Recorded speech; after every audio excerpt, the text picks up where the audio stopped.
मराठवाड्यातील दुर्गम भाग असणाऱ्या मागास असणाऱ्या हिंगोली जिल्ह्यातील एका छोट्याशा गावातून आलेले व महावितरणमधील एक कारकून ते शेळी मेंढी पालनचे अध्यक्ष व नंतर राज्यपाल नियुक्त आमदार असा प्रवास करणारे व शरद पवारांचे निकटवर्तीय समजले जाणारे रामराव वडकुते हे आपल्यासोबत आहेत. सर, मॅक्स महाराष्ट्रामध्ये आपलं स्वागत करतो. धन्यवाद. एका छोट्याशा गावातून आपला जो काही प्रवास आहे तो सुरू झाला आणि नंतर हा एक छोटासा प्रवास राजकीय कोणतीही पार्श्वभूमी नसताना राजकारणात स्वतःचं एक वेगळं स्थान निर्माण केलं. काय सांगणार थोडक्यात?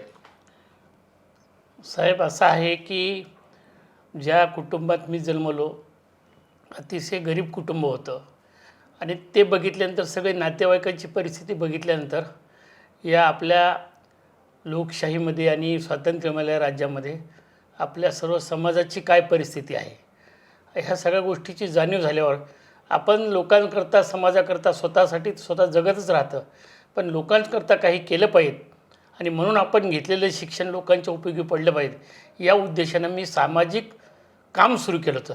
मला कधी असं वाटलं नाही की मी राजकारणामध्ये आमदार या पदापर्यंत जाईल, राज्यमंत्री दर्जा मला मिळेल.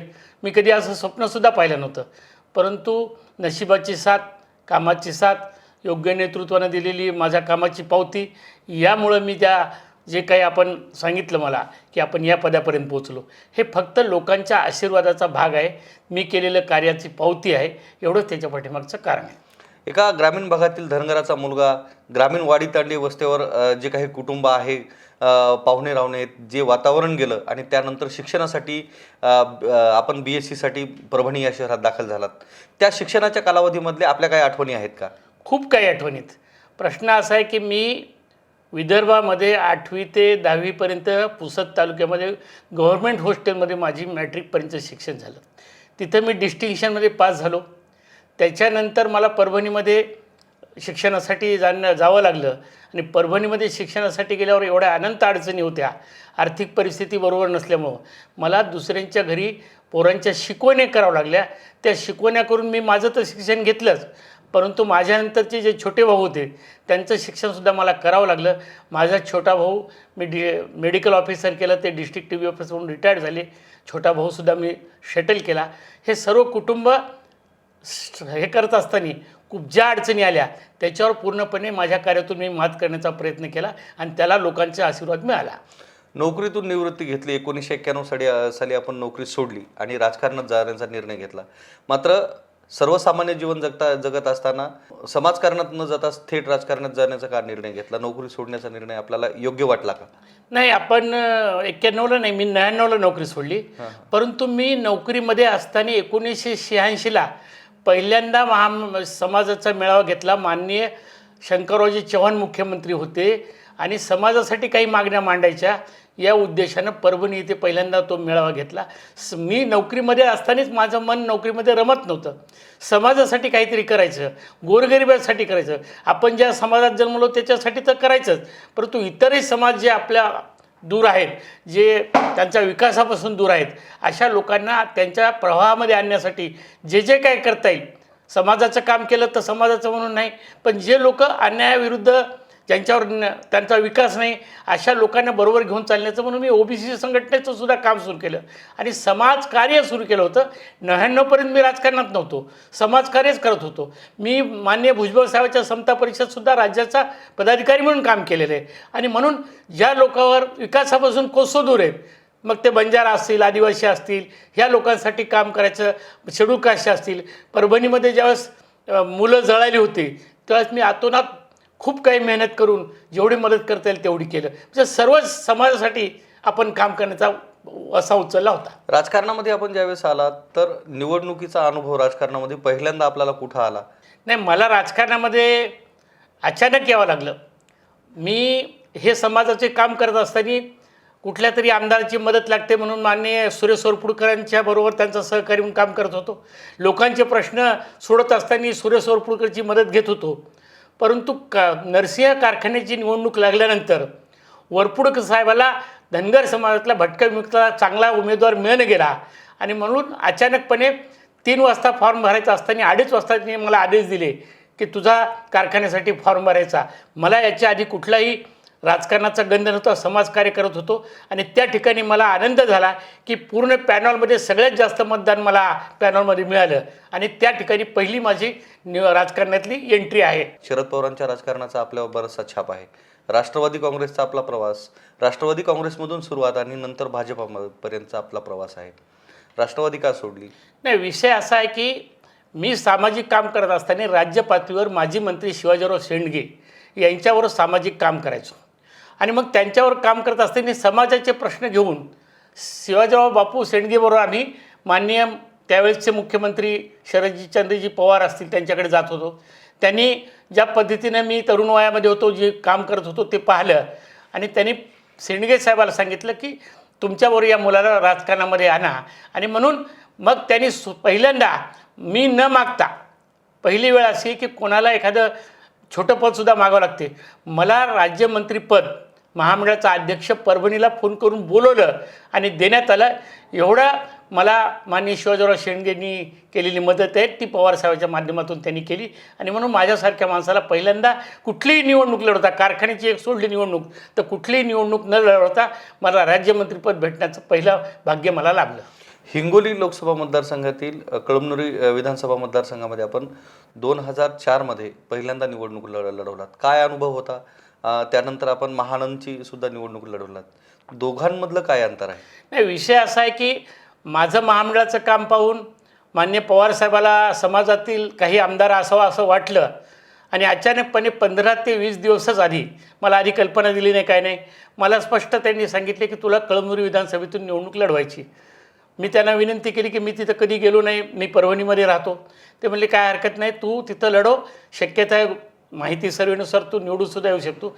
परंतु तिथं गेल्यानंतर जे इच्छुक उमेदवार होते राष्ट्रवादीचे, त्यांना असं वाटलं की मी अतिक्रमण केलं. वास्तविकता माझी मागणीच नव्हती, पण पक्षाची ती गरज वाटली पक्षाला आणि म्हणून तिथं पाठवलं. आणि म्हणून मग आपल्या त्यावेळेच्या काँग्रेसच्या नेत्या रजनीताईसाठी त्या इच्छुक होत्या, आमचे गुंडेवार इच्छुक होते आणि म्हणून जे इच्छुकांनी पूर्णपणे माझा विरोध केला.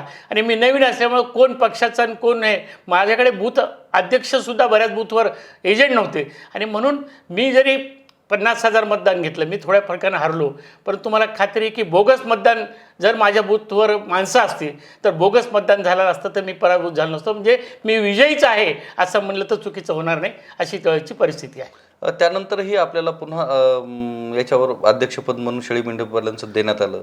हां, त्याचं कारण असं आहे की ज्यावेळेस मी 2004ला बाहेरच्या पडलो, मी तिथं राहायला सुरुवात केली, लोकांचे कामं करायला सुरुवात केली आणि मी स्वतःला असं समजू लागलो की 2009चा उमेदवार आता आपण 100% लोकांनी आपल्याला न पाहता आपल्या कामाची आपली माहिती घेऊन आपल्याला 52,000 मतदान दिलं, तर आता आपण तर 5 वर्ष काम करणार आहेत.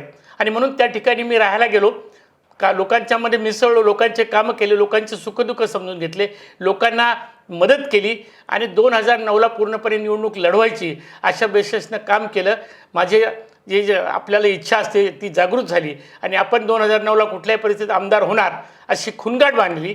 परंतु दुर्दैवानं वरच्या केंद्रीय पातळीवर काँग्रेस राष्ट्रवादीमध्ये जी तडजोड झाली त्यामध्ये राहुल गांधीनं 9 युवा ब्रिगेडच्या तिकिटामध्ये कळमनुरी ही माननीय दिवंगत खासदार सातवसाहेब यांच्यासाठी सोडून घेतल्यामुळं मला पक्षाला असं वाटलं की यांच्यावर अन्याय झाला. मी काही पक्षावर असं म्हणलो नाही अन्याय झालो, पक्षाला वाटलं अन्याय झालं, आत्ता याला काहीतरी देणं गरजेचं आहे. तर तात्पुरती सोय असेल त्यांच्या मनात म्हणून पुन्हा माझी इच्छा नसतानासुद्धा त्यांनी मला महामंडळाचं अध्यक्ष केलं. मी त्यावेळेस विनंती केली ती साहेब मी एक वेळेस राहिलो, हे कोणाला दुसऱ्यांना द्या आणि मी तशा प्रकारची शिफारसुद्धा केली ती दुसऱ्या उमेदवाराची. परंतु नाही, तुझ्यावर अन्याय झाले, तू सध्या स्वीकार, नंतर तुझं बघू, अशा उद्देशानं मला पुन्हा दुसऱ्यांदा महामंडळाचं अध्यक्ष दिलं. परंतु मी महामंडळामध्ये अतिशय चांगल्या प्रकारचं काम केलं. 1978 पासून एकाही धनगराला कर्ज महामंडळातून यापूर्वी दिलं नव्हतं. माझ्या काळामध्ये मी ते पैसे आणले, लोकांना वाटले आणि ते माफसुद्धा झाले पूर्ण आपल्या ॲग्रिकल्चरच्या कर्जाप्रमाणे. आणि त्या महामंडळाला पहिल्यांदा शेळीमेंढी महामंडळ म्हणत होते. मी ज्या समाजात जन्मलो त्या अहिल्यादेवी आमच्या देवी मानल्या जाते, त्यांचं नाव त्या महामंडळात देण्याचं काम मी माझ्या काळात केलं आणि म्हणून आता ते महामंडळ पुण्यश्लोक अहिल्यादेवी शेळी मेंढी विकास महामंडळ या नावानं ओळखलं जाते. आणि त्याच्या आधी त्याला कुणीसुद्धा समाजामध्ये तेवढा स्थान नव्हता. आज महामंडळ लोकांपर्यंत पोहोचण्याचं काम मी माझ्या काळात केलं. शेळी मेंढी पालनचे आपण जवळपास 3 वेळेस अध्यक्ष राहिलेले आहात. आता त्या दरम्यान जे काही शेळी मेंढीचे जे काही वेगवेगळे ब्रीड्स असतात त्या पद्धतीचे प्रकल्प महाराष्ट्रासह मराठवाड्यामध्ये तुमच्या कालावधीत कोणत्या कोणत्या ठिकाणी झालेले आहेत? आपल्यामध्ये 2-3 वेळेस नाही, पण मी 2 वेळेस होतो. परंतु त्या काळामध्ये आम्ही वेगवेगळ्या जाती हे करायचं. मडगाळ नावाची जात असते, ती आम्ही बाहेरून आणून, कर्नाटकामधून आणून ती डेव्हलप करण्याचं काम केलं. आपल्या मराठवाड्यामध्ये त्याला रिस्पॉन्स नाही भेटला, पण पश्चिम महाराष्ट्रामध्ये बरेचसे धनगर समाज आज मडगाळ जे आहे शेळी मेंढी ती पाळण्याचं काम करतात. त्याचप्रमाणे आफ्रिकन गोट म्हणून जे आहे, बोर म्हणल्या जाते, त्या बोरचं सिमेंट्स माझ्या काळात मी आणलं आणि ते आपण त्या ठिकाणी तीसुद्धा जात डेव्हलप करण्याचं काम केलं. परंतु ग्रामीण भागामध्ये आपल्याला माहिती आहे की लोक आपलाच ब्रीड वापरतात आणि म्हणून मराठवाड्यामध्ये उस्मानाबाद ब्रीडपेक्षा कुठलं ब्रीड नको म्हणून आपल्याकडे त्या पद्धतीने जे मराठवाड्यात, बाकी पश्चिम महाराष्ट्रात वाढ झाली, कोकणमध्ये वाढ झाली, इकडे खानदेशमध्ये सुद्धा ह्या जातीमध्ये लोक करायला लागले. परंतु मला मराठवाड्यात कुठं दिसलं नाही की बोर जातीचं कोणी प्रयोग केल्याचं. ज्या शेळी मेंढी पालनचे आपण अध्यक्ष होता, प्रामुख्यानं जो धनगर समाज आहे तो दरीखोऱ्यामध्ये किंवा जंगलामध्ये वास्तव्य करणारा आणि नेहमीच त्यांना म्हणजे शेळी पालनासाठी अथवा मेंढी पालनासाठी बाहेर जावं लागते. दरम्यान जे काही वन्य प्राणी आहेत, त्यानंतर साप आहे, त्याच्या माध्यमातून त्यांना धोका उद्भवतो, बऱ्याच जणांचे जीव जातात. मात्र अशा पद्धतीचं आजही राज्य अथवा केंद्र सरकारकडून त्या पद्धतीची मदत किंवा विशेष धनगर समाजासाठी काही तशी तरतूद करण्यात आली नाही. ज्या पद्धतीनं विमा कवच असेल किंवा त्या पद्धतीनं सुरक्षा कवच त्यांना अद्याप देण्यात आलेलं नाही. नाही, अगदी रास्त मुद्दा आपण मांडला. आपला धन्यवाद. आपण समाजाबद्दल एवढा चांगला विचार करता, त्याबद्दल समाजाचा नेता म्हणून तुमचं मी मनापासून धन्यवाद करू. का हा अतिशय खालच्या थराचा प्रश्न आपल्यासारख्या माणसाने हा उपस्थित करावा, याचा मला अतिशय मनापासून आनंद झाला. प्रश्न असा आहे की आमचे शेळी मेंढी पाळणारे लोक एवढे अज्ञानी आहेत, त्यांचा जगाशी कुठेही संबंध नसतो. आजही कळपामधल्या माणसाला तुम्ही मुख्यमंत्री, पंतप्रधान कोण आहे म्हणलं तर काहीसुद्धा त्यांचा संबंध लोकांशी मुळीच येत नाही. राहिला प्रश्न तुम्ही म्हणलेल्या वन्य प्राण्यापासून वगैरे, सापापासून वगैरे, ते थोडंसं स्वतःला सुरक्षित ठेवतात. त्यांना सगळ्यात मोठा त्रास जर असेल तर तो फॉरेस्ट अधिकाऱ्यांचा आहे. ते पैसे मागतात, पैसे देत नाहीत. काही गावगुंड कळपावर धाड घालून लोकांना, काही मुलीबाळांचे सुद्धा बलात्कार केल्याचे प्रकार झाले, लोकांना मारहाणीचे प्रकार झाले. वन्य प्राण्यापेक्षा लोकांचा त्रास आहे, कारण वन्य प्राण्यावर हे मिसळलेले आहेत आमच्या समाजाचे लोक. परंतु लोकांचा जो त्रास आहे त्यासाठी वेळोवेळी मी महामंडळाचा अध्यक्ष असताना प्रयत्न केले. मी विधान परिषदेत प्रश्न उपस्थित केले.